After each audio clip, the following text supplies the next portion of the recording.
رسول اللہ صلی اللہ علیہ وسلم نے فرمایا کہ تم میں سے جو آدمی بیکار کاموں میں پڑ گیا، اس حدیث کا مفہوم یہ ہے کہ اس نے اپنے آپ کو برباد کر لیا.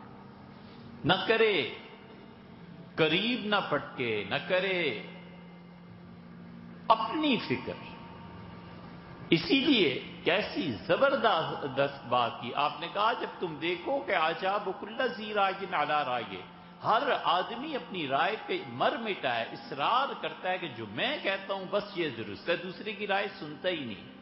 اور آپ نے فرمایا اقصی صدیقہ و ادنا ابا، اپنے والد کو پیٹھ کے پیچھے رکھتا ہے اور اپنے دوستوں کی ہدایات پہ عمل کرتا ہے. اقا امہ، اپنی ماں کی نافرمانی کرتا ہے.